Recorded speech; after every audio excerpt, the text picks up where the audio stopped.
Hi, welcome to Life in a Bottle, Season 3, Episode 9. I am Kyle, and this is delicious. This is the 2018 Chateau Fongaban, Puisseguin Saint Emilion. What did I just say? Let's break it down. We'll take a step back. Where are we? We're in France, we're in Bordeaux, and we're on Bordeaux's right bank in the appellation of Puisseguin Saint Emilion. So just outside of Saint Emilion, Puisseguin is known as a satellite appellation. And the wines bear a lot in common to Saint Emilion. Usually they're just a little bit cheaper. And in this case, the wine is just a little bit lighter, but we'll get to that in a second. Chateau Fongaban, the estate's been around since the 17th century. The current family owners, the Takes family, have had possession of the estate since 1940, and since then they've really made it their own. They farmed Lut Raisonné for quite some time and have recently been certified organic, so proud stamp on the front label. This is an organic wine. The wine is composed of 20% Cabernet Franc, and then the lion's share is Merlot, which is pretty common in Saint Emilion and the surrounding regions. To dive into the glass, it's pretty classic from the region.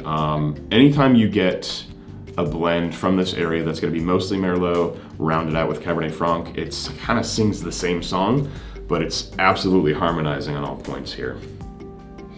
Beautiful cassis, some currants in there for sure, a little bit of red plum, some black plum maybe, some beautiful like damp earth. It's got this earthiness to it that's like turned garden soil. There's a little bit of leatheriness and there's a little bit of cedar cigar box, along with just a little bit of pipe tobacco, a little bit of cured pipe tobacco. There is a touch of spice that comes through, but the oak barrels that they're using for this wine are used already once or twice. So there's just a tiny little bit of influence from that oak with all the benefits of aging in a wooden barrel to begin with. So you get a little bit more richness and texture. They're stirring the lees as the wine ages, so you get a little bit more richness and texture from that.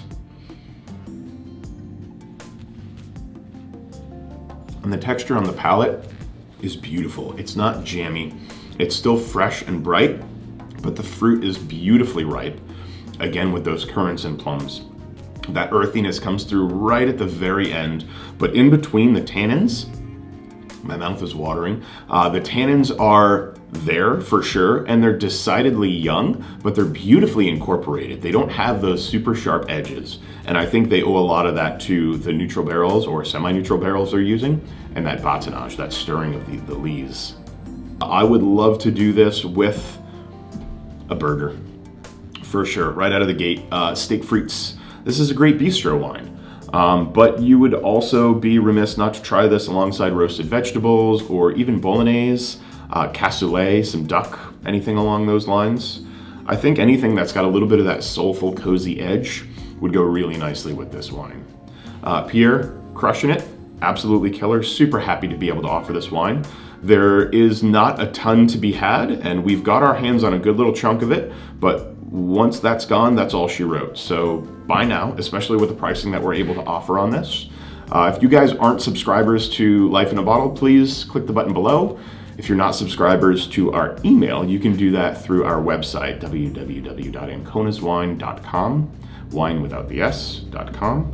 Let us know what you think of the video. If you have questions about the wine, drop us a line. We'd love to hear your thoughts if you've tried it. Cheers.